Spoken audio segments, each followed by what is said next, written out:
teacher, motivator, entertainer, and a good human being.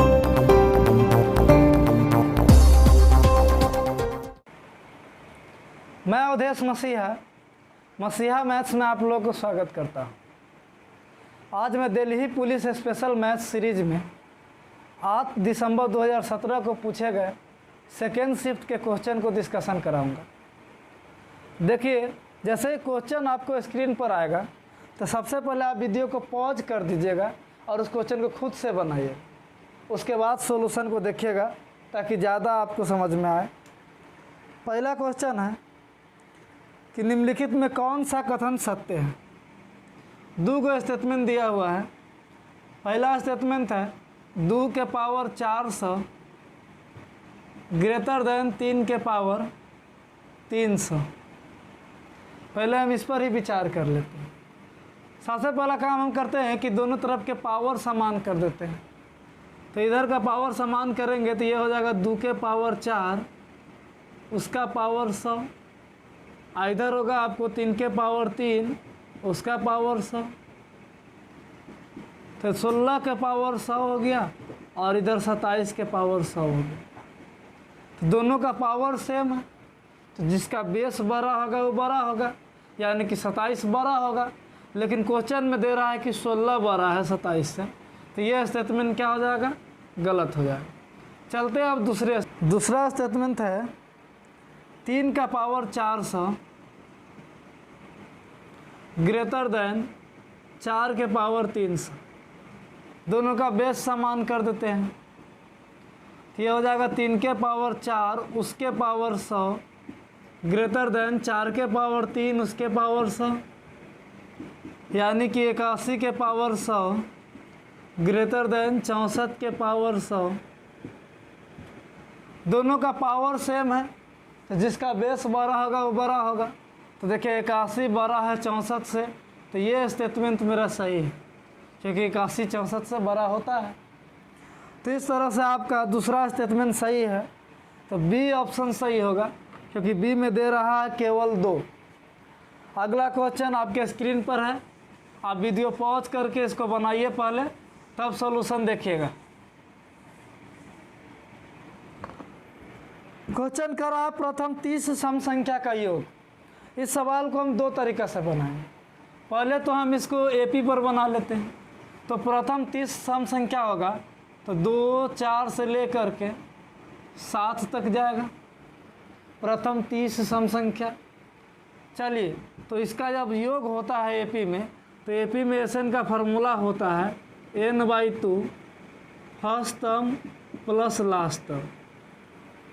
यहाँ पर मेरा 30 गो टर्म है, तो 30/2 पहला टर्म 2 होगा, अंतिम टर्म 7 होगा। ये होगा 30/2 गुना 62। 2 से 62 31 बार में कटेगा, तो 31 गुना 30 हो जाएगा आपको 930। ये पहला तरीका हो गया। दूसरा तरीका है हम डायरेक्ट फार्मूला का यूज करेंगे, क्योंकि पहला तरीका में तो हम एपी बना करके इसको बना दिए।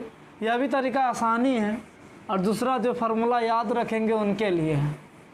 तो फार्मूला होता है प्रथम n सम संख्या का योग बराबर n इंटू n+1, और यहाँ n का मान हमको दिया हुआ 30, इसलिए योग हो जाएगा आपको 30 इंटू 30+1, यानी 30 गुना 31 930 हो जाएगा। नेक्स्ट क्वेश्चन स्क्रीन पर है 1.01 का स्क्वायर प्लस 0.01 का स्क्वायर। तो पहले तो हम 101 का स्क्वायर करेंगे, तो 101 का स्क्वायर होगा 102.01। फिर हम 1 का स्क्वायर करेंगे तो 1 का स्क्वायर होता है 1। यहाँ पर 2 अंक के बाद दशमलव है। जब स्क्वायर करेंगे तो 4 अंक के बाद दशमलव बच जाएगा, तो यहाँ दशमलव होगा। फिर यहाँ पर 2 अंक के बाद दशमलव है, स्क्वायर करेंगे तो 4 अंक के बाद दशमलव होगा, तो दशमलव आपको यहाँ पर होगा। दोनों को हमको जोड़ना है, तो ये जोड़ने पर आपको हो जाएगा 1.0202। अगला क्वेश्चन कर रहा 80 से 120 तक ऐसी कितनी संख्याएं हैं जो 7 तथा 5 दोनों से विभाज्य, यानी 7 और 5 दोनों से विभाज्य होगा, यानी कि वह संख्या 35 से विभाजित होगा। तो हमको ऐसा संख्या खोजना है जो 35 से विभाजित होगा और 80 और 120 के बीच में होगा। तो 35 से विभाजित संख्या 80 और 120 के बीच में एक ही होता है, 105। 35/105 जो होता है वह एकमात्र संख्या है जो 80 और 120 के बीच में है। तो आंसर हो जाएगा 1। नेक्स्ट क्वेश्चन है,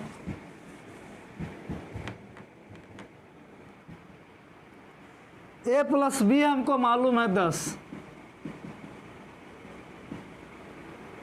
ए बी का मान मालूम है 5, हमको चाहिए a² + b²। तो a² + b² होता है a + b के होल स्क्वायर माइनस 2ab। तो 10 का स्क्वायर माइनस 2 गुना 5, यानी 100 में से 10 जाएगा तो आपको हो जाएगा 90। बी ऑप्शन सही होगा। क्वेश्चन कह रहा है सी का आय बी के आय से 30% अधिक है, यानी कि हम B/C सवाल में निकाल सकते हैं। देखिए, जब भी सवाल में परसेंटेज दिया रहे तो जिसमें से लगा होगा उसको हम 100 मानेंगे। तो कह रहा सी का आय बी की आय से 30% अधिक है, तो हम बी को 100 मान लेंगे। तो सी का आय हो जाएगा आपको 130। तो B/C मेरा निकल गया 10:13। फिर कह रहा है बी की आय ए की आय से 30% अधिक है, यानी कि हम A/B भी निकाल सकते हैं। इसमें ए की आय से कह रहा है तो हम ए को आय अगर 100 मान लेंगे तो बी की आय कितना हो जाएगा 130। तो हमको A/B मालूम है, B/C मालूम है, लेकिन हमको पूछ रहा है सी की आय और ए की आय से कितना % अधिक है, यानी हमको ए और सी में रिलेशन चाहिए। तो ए और सी में रिलेशन निकालने के लिए इस दोनों का कंपाउंड रेशियो निकाल देंगे, और इस दोनों रेशियो का कंपाउंड रेशियो होगा 10 × 10 100 13 × 13 169। कंपाउंड रेशियो में इधर वाला तो हमको इधर गुना करते हैं और इधर वाला तो हमको इधर गुना करते हैं। तो ए और सी का कंपाउंड रेशियो हो गया 10 दाई के 100 और 13 3 169। तो ए और सी का जब कंपाउंड रेशियो निकल गया तो पूछ रहा है ए की आय से कितना % अधिक है सी की आय। तो सी की आय जो है ए की आय से कितना अधिक है 69 अधिक है, और जब 100 से 69 अधिक होगा तो 69% अधिक हो जाएगा। तो इस तरह से आपको पता चल जाएगा कि डी ऑप्शन सही हो। हम इस सवाल को डायरेक्ट रेशियो निकाल कर भी बना सकते हैं। जैसे देखिए A/B/C हम निकालेंगे तो हम दूसरा स्टेटमेंट पर चल रहे हैं। दूसरा स्टेटमेंट कह रहा है कि बी की आय ए की आय से 30% अधिक है। तो अगर हम ए को 100 मान लें तो बी की आय कितना हो जाएगा 130। और पहला स्टेटमेंट कह रहा है सी की आय बी की आय से 30% अधिक है। तो अब बी की आय तो हमको मालूम था 130, और इससे कोई चीज़ 30% अधिक होगा तो इसका 130% होगा, कि कोई भी संख्या अपने आप में 100% होता है और उससे 30% अधिक होगा तो 130% हो जाएगा। दो जीरो से 2 जीरो कैंसिल हो जाएगा, और मेरा रेशियो हो जाएगा आपको 100:130:169। हमको रिलेशन चाहिए ए और सी के बीच, ए और सी के बीच। तो ए और सी का रेशियो होगा 100:169। तो अंतिम स्टेटमेंट पूछ रहा है कि सी की आय ए की आय से कितने % अधिक है। तो सी की आय ए की आय से 69 अधिक है, और 69 अधिक है 100 से, तो परसेंटेज। तो आपको जो तरीका अच्छा लगेगा, या तो डायरेक्ट रेशियो निकालिए, नहीं तो 2 अलग अलग रेशियो निकाल करके उसका कंपाउंड रेशियो निकालिए, और किसी तरीक़ा से सवाल को बना लीजिए। चलिए अगला क्वेश्चन है x/y मालूम है 4:3, फिर y/z मालूम है 7:9, हमको चाहिए x/z। यहाँ पर भी हमको कंपाउंड रेशियो पूछ रहा है, तो दो रेशियो दिया हुआ से कंपाउंड रेशियो पूछ रहा है और y दोनों में कॉमन टर्म है, तो हम कंपाउंड रेशियो आसानी से निकाल सकते हैं। तो जब कंपाउंड रेशियो निकालेंगे तो 4 से 7 के गुना होगा 28, 3 को 9 से गुना होगा 27, तो 28:27 हो जाएगा x/z का कंपाउंड रेशियो। बी ऑप्शन सही। अगला क्वेश्चन है कि 50 संख्या का औसत 18 है। 3 संख्या हमको लेना था, 18, 32 और 65, लेकिन गलती से हम ले लिए हैं 25, 29 और 56। तो सवाल में हम पूछ रहा है कि सही औसत क्या होना चाहिए। तो सही औसत निकालने के लिए जो हम गलती से डेटा लिए हैं उस डेटा को इरेज करना होगा, यानी माइनस करके इसको हटा देना होगा। अच्छा, सही में हमको डेटा लेना चाहिए था, उसको हमको जोड़ना पड़ेगा, क्योंकि ये डाटा हमको चाहिए था और ये डाटा हमको हटाना है। तो जिसको हटाना है उसको घटा दिए और जिसको चाहिए उसको जोड़ दिए।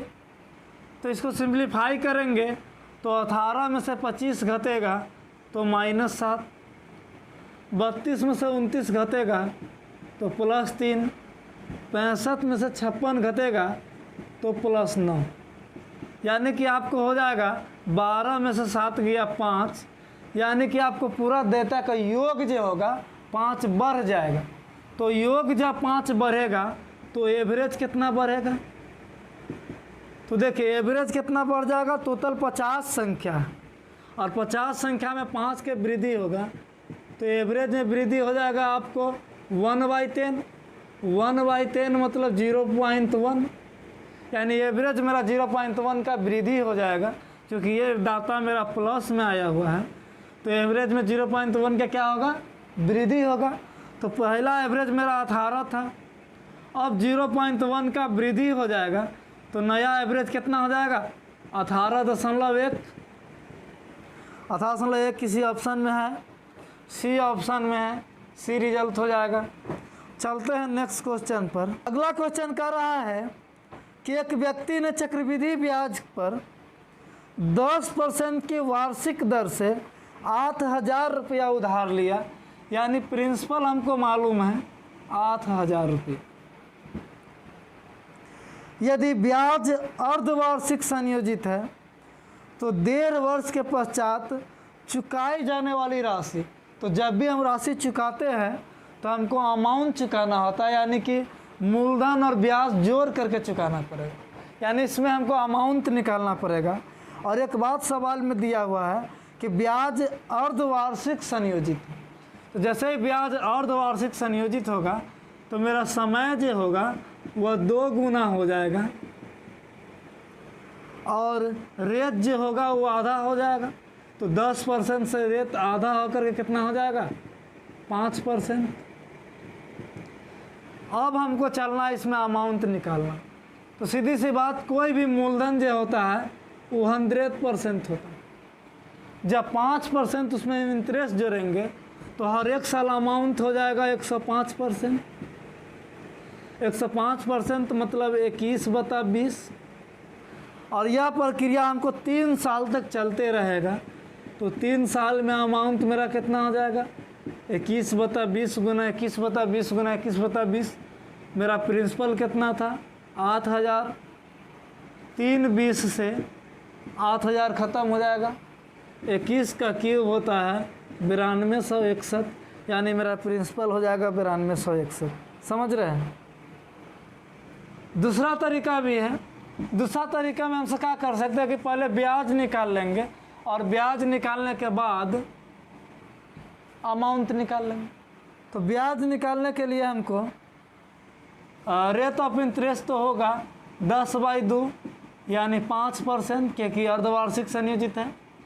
टाइम होगा आपको 1.5 गुना 2 यानी कि 3। तो 8,000 का हम क्या करेंगे 5% निकालेंगे। तो 8,000 का 5% आपको होगा 400। फिर 400 का 5% निकालेंगे। 400 का 5% आपको होगा 20। फिर निकालेंगे 20 का 5%, तो 20 का 5% आपको हो जाएगा 1। तो तीनों का हम 3 साल का था तो हम 3 बार 5% निकाल लिए। तो हम आप लोग को बताए होंगे कि 3 साल का चक्रवृद्धि ब्याज जो होता है उसका कोफिशिएंट 3:1 के रेशियो में होता है। तो देखिए 3 गुने 400, 3 गुना 20 और 1 गुना 1 हो जाएगा, कोफिशिएंट से हम सबको गुना कर दिए। तो ये हो जाएगा आपको 1200 प्लस 7 प्लस 1, यानी 3 साल का टोटल चक्रवृद्धि ब्याज आपको हो जाएगा 1261। प्रिंसिपल हमको दिया हुआ था 8000, इंटरेस्ट निकल गया 1261, तो टोटल मेरा अमाउंट हो जाएगा 9261। तो आपको जो तरीका अच्छा लगता है, या तो आप ब्याज निकाल करके तब निकालिए अमाउंट, या डायरेक्ट अमाउंट निकाल लीजिए, जैसे मर्जी होगा आप वैसे बना सकते हैं। चलते अगले क्वेश्चन पर। अगला क्वेश्चन है कि एक महिला 13 रुपया में 14 सेब खरीदता, यानी महिला का एक सेब का सीपी हो जाएगा 13/14, क्योंकि 13 रुपया में 14 सेब खरीद रहा तो एक सेब का सीपी निकल गया। और एक सेब का एसपी भी निकाल लेते हैं। करा 14 रुपया में 13 सेब बेचता है तो एक सेब का एसपी होगा 14/13। तो क्यों ना हम इसका फ्रैक्शन ख़त्म कर दें, यानी इसका इक्विवेलेंट रेशियो निकाल दें। तो इक्विवेलेंट रेशियो निकालने के लिए सेम नॉन जीरो नंबर से गुना करते हैं।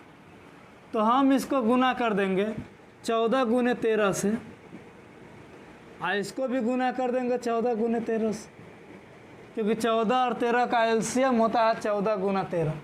तो जैसे 14 गुने 13 से गुना करेंगे, इसका नीचे वाला टर्म ख़त्म हो जाएगा, और ये होगा आपको 169/196, यानी कि मेरा सीपी होगा 169 और एसपी होगा 196।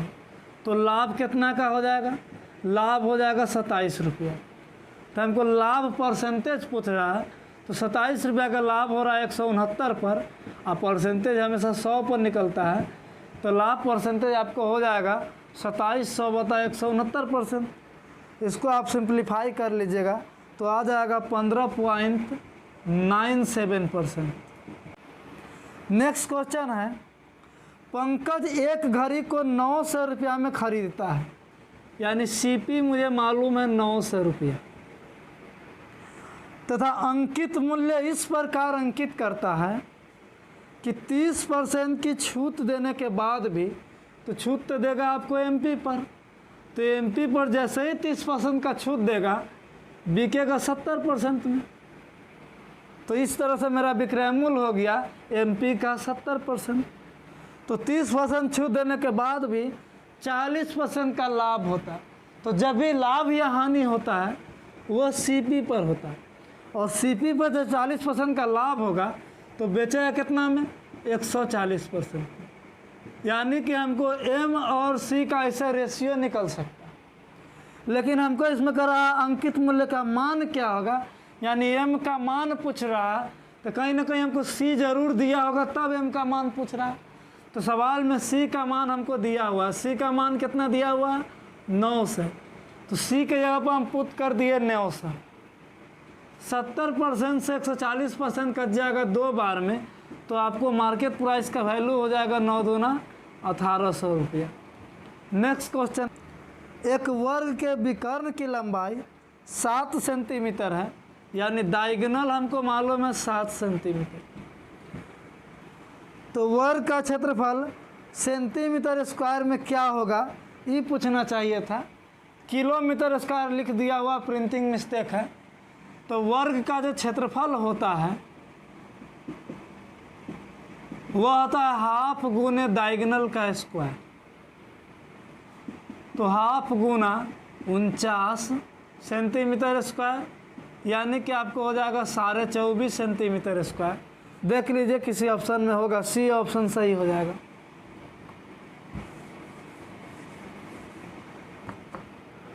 नेक्स्ट क्वेश्चन है, एक रेलगाड़ी 320 मीटर लंबे प्लेटफॉर्म को पार करने में 30 सेकंड लगा।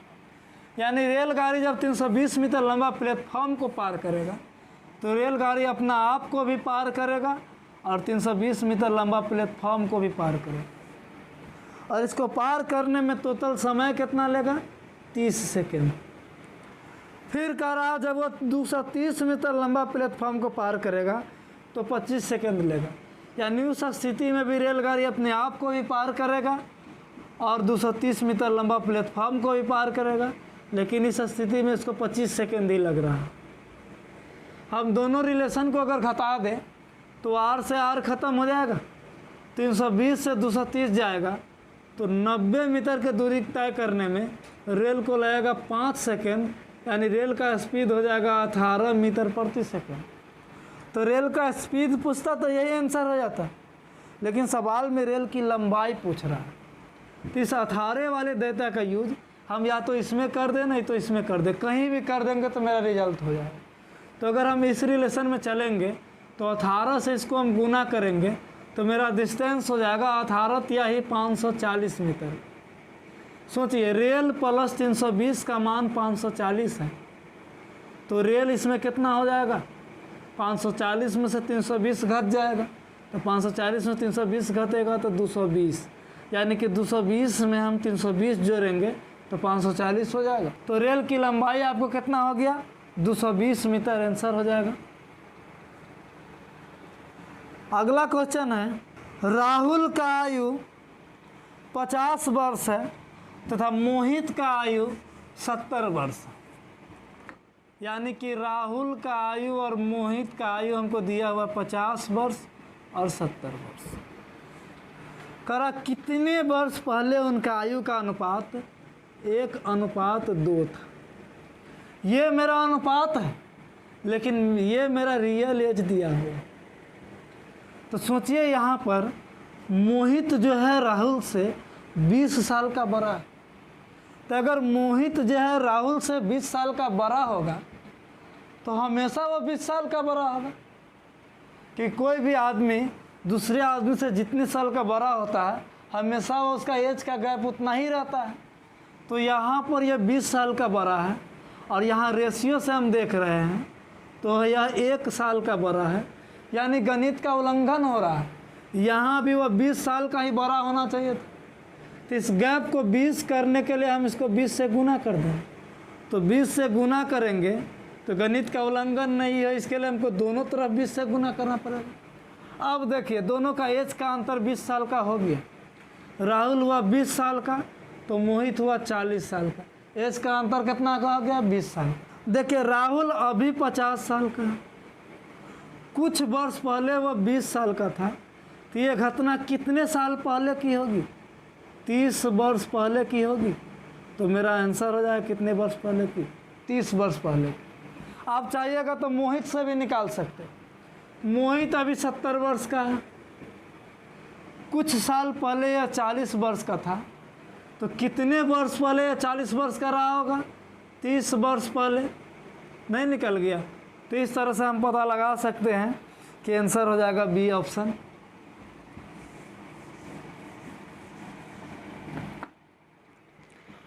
अगला क्वेश्चन है, अनुज के क्षमता विनोद के क्षमता का 150% है। यानी अनुज है और विनोद है। अगर अनुज का जो एफिशिएंसी है वह विनोद के एफिशिएंसी का 150% है। यानी विनोद का एफिशिएंसी अगर 100 होगा तो अनुज का एफिशिएंसी कितना हो जाएगा? 150। यानी कि दोनों का एफिशिएंसी का रेशियो होगा 3:2 का। करा यानी अनुज एक काम को 10 दिन में कर सकता है, तो 3 एफिशिएंसी से 10 दिन में काम कर सकता है। यानी कि काम किया होगा कितने? 30। तो कह रहा है कि दोनों मिलकर उस काम को कितने दिनों में, कितने घंटों में कर लेगा। तो यहाँ पर हमको 30 काम करना है और दोनों मिल जाएगा तो दोनों का एफिशिएंसी हो जाएगा 3 + 2 यानी 5 का। तो 5 एफिशिएंसी से 30 काम करने के लिए कितना समय लग जाएगा? 6 घंटा, यानी सी ऑप्शन हो गया कंप्लीट। तो इस तरह से ये वीडियो हो गया कंप्लीट। अगले वीडियो में हम दिल्ली पुलिस कांस्टेबल 2020 का मॉडल सेट लेकर आएंगे। आप लोग इस वीडियो को अपने दोस्तों में ज़्यादा से ज़्यादा शेयर कीजिए ताकि मुझे अगले वीडियो लाने के लिए मोटिवेशन मिलते रहे। नमस्कार।